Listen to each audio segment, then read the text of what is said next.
Sipas të dhënave nga Instat për vitin 2024, janë organizuar gjithsej rreth 1282 shfaqje dhe premiera në të gjithë institucionet kryesore të artit. Bilanci paraqitet pozitiv pasi është shënuar një rritje prej 9.1% krahasuar me vitin 2023.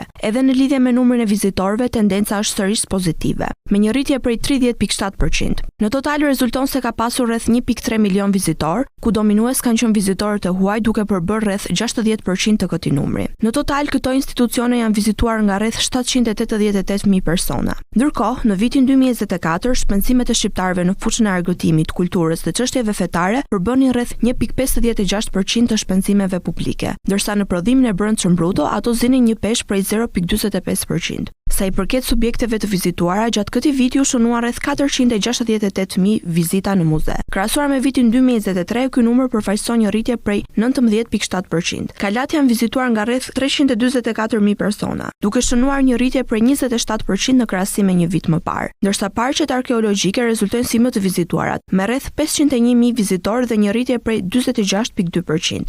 Në të gjitha kategoritë vjetërese vizitorët e huaj dominojnë ndjeshëm, veçanërisht në kalat dhe monumentet e tjera, ku përbëjnë 69% të totalit të vizitorëve. Nga ana tjetër, edhe në muze janë regjistruar rreth 60% të vizitave nga të huajt. Ndërkohë edhe në parqet arkeologjike vizitorët e huaj përbëjnë shumicën, me 52.5% të totalit të vizitave. Ndër institucionet më të vizituara, vendin e parë e mban Kalaja e Gjirokastrës me 20% të vizitave. Më pas renditen Parku Kombëtar i Butrintit me 15.3% dhe Muzeu Gjergj Kastrioti me 13.3%. Nga ana tjetër, më pak të vizituarat rezulton të jenë Parku Arkeologjik i Shkodrës dhe Parku Arkeologjik i Apolonis. Prania dominuese e vizitorëve të huaj tregon për një interes gjithnjë në rritjen ndaj historisë dhe vlerave kulturore shqiptare, duke vendosur Shqipërinë gjithnjë më shumë në hartën e destinacioneve tërheqëse turistike në Europë. Kjo prirje përbën një mundësi të rëndësishme për zgjerimin e ofertës kulturore dhe investimeve në infrastrukturën turistike.